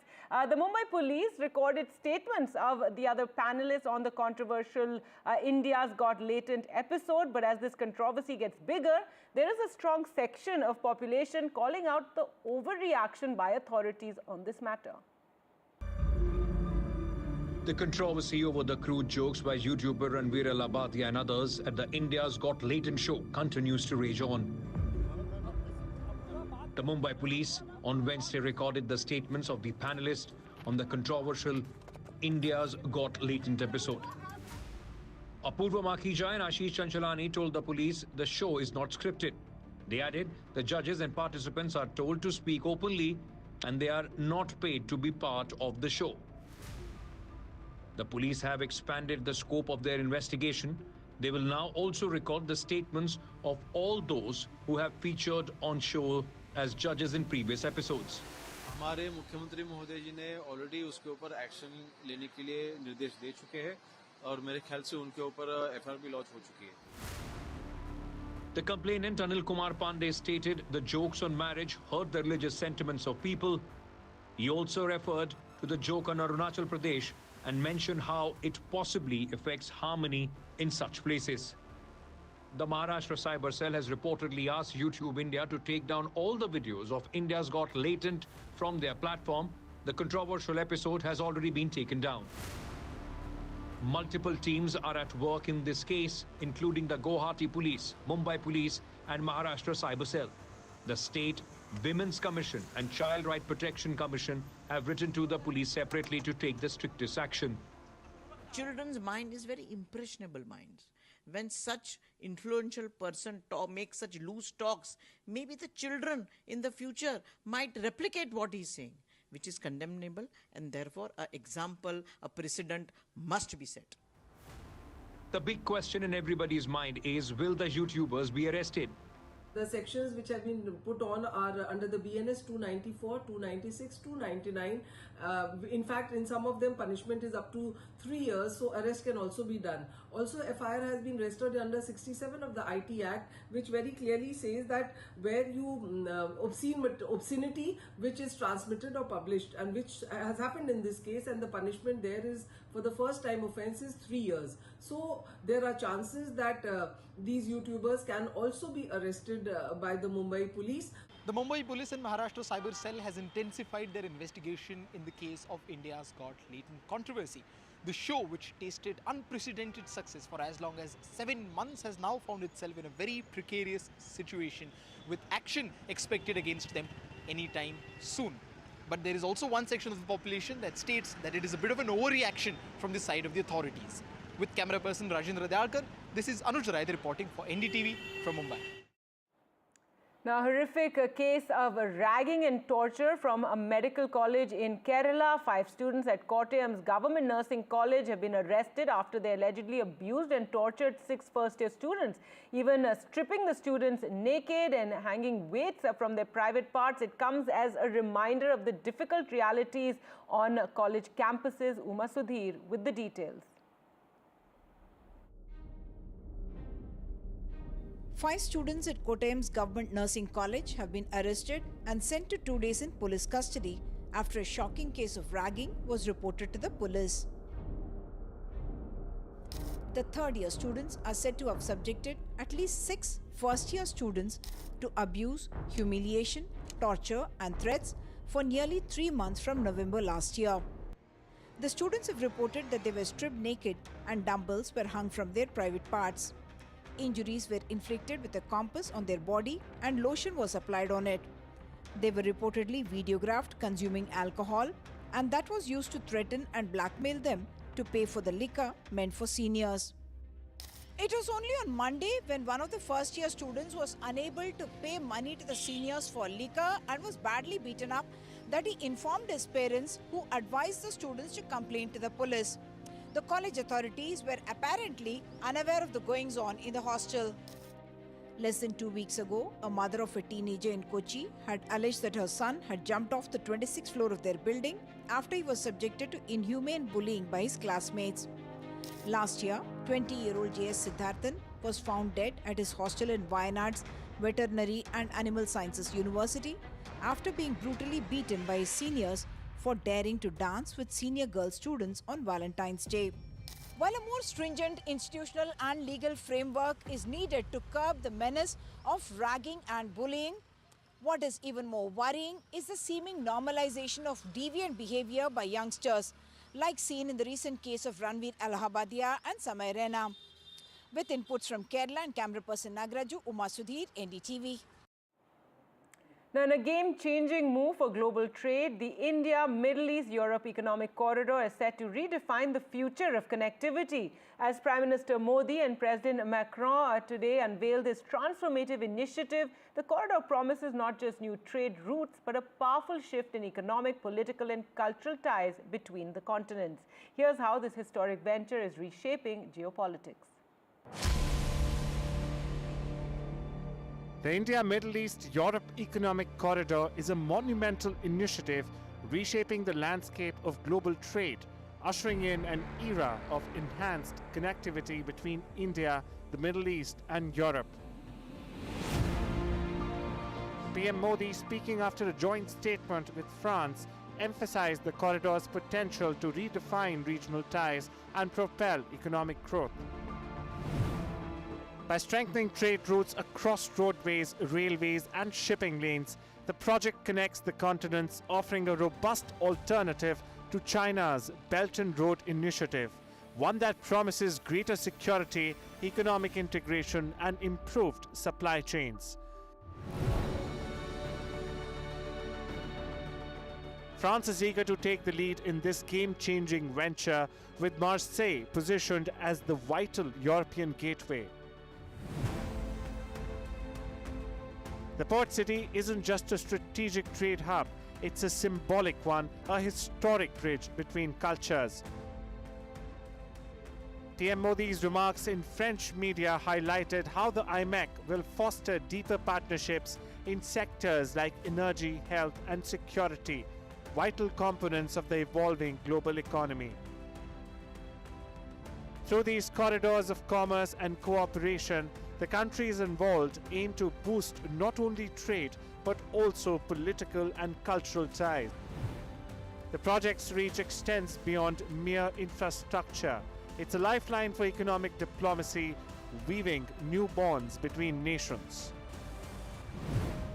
As PM Modi later tweeted, in fact, the opening of the Indian consulate in Marseille underscores this growing relationship, harking back to the significant historical connections India shares with the city. For perspective, during the Second World War, it served as a key base for Indian troops, and it is also linked with national figures like Veer Savarkar. Indeed, this corridor is more than just road and rails. It's a pathway for nations to unite, bolster strategic interests, and create lasting peace through trade. In this interwoven web of connectivity, India's role is clear, as both a leader and a bridge between the East and West. With this initiative, we are witnessing a transformative moment in global geopolitics, one that could very well be a game changer in the coming decades. Bureau Report, NDTV. With that, it's time for us to slip into a short break. News updates continue right here on NDTV.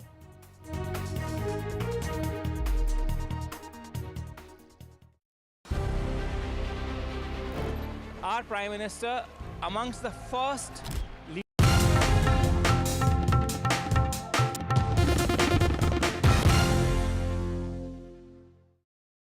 Rocky deserves a day off his guard duties. So we've got this. The Simply Safe home security system. Nice, eh? And affordable. Which shows the sensors. And HD cameras that work for us. It's really easy to install. So, no need for that, Rocky. Best thing, it doesn't cost an arm and it. Get our Which Best Buy rated starts back from under £200. There's no safe like Simply Safe. Our first year as a family flew by, and now I want to make sure he'll be financially protected for all his birthdays to come. That's why I'm calling Smart Insurance. Just like families, not all life insurance is the same. That's why we offer the Smart Family Guarantee. We guarantee a straightforward application process, award-winning service you can trust, and cover from day one. Plus, you get your choice of a £125 gift card. To get a free quote today, call our specialist UK team or visit smartinsurance.co.uk. We all know animals have feelings. They depend on kindness, just like you and me. So imagine how they feel when they're beaten, starved, and unloved. Every minute, the RSPCA is called on to save animals in physical agony and mental torment. It's unbearable to see the pain in their eyes. We refuse to give up on them, but to rescue them from a life of fear, we urgently need animal lovers like you to donate today. Please call 0800 121 4260 or text KIND to 84903 to give £2 a month to the RSPCA. Your gift will help fund more life-saving rescues, more emergency treatment, and more gentle rehabilitation. Every month, you'll be helping to keep animals free from pain and sadness, so they can find the comfort and joy they deserve.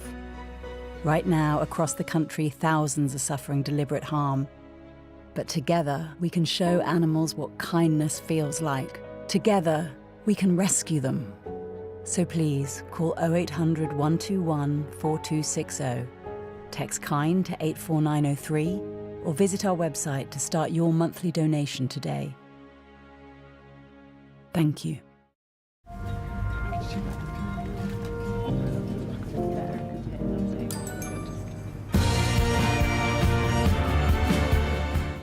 When I woke up, they said, Alyssa, you've got leukemia. We found out that the chemo wasn't working. Cancer is still the biggest killer of children in the UK, but innovative new treatments could help beat cancer for more children like Alyssa. I'm cancer-free now. Text, call or search to give £3 a month and help build a new children's cancer centre at Great Ormond Street Hospital. So together, we can save more lives. With retirement round the corner, I want to spend more time with my family, which reminds me. Welcome to British Seniors, the UK's #1 rated provider of over 50s life insurance. We're proud to offer our seniors lifetime guarantee. With 100% of claims having been paid, we guarantee your premiums will never go up and that you'll speak to one of our specialists in the UK. Plus, when you sign up, you'll receive a £135 gift card. Be proud to protect your loved ones with British Seniors. To get a free quote today, call our UK team or visit britishseniors.co.uk. Who doesn't love a good deal? Meal deals. Be rude not to deals. Seal deals? Or a bit of deal or no deal? We've got free-to-play deals with no deposit required. And up to £1,000 to be won every day. Get that good deal feeling only at Tombola. Love a good deal? Try free-to-play deal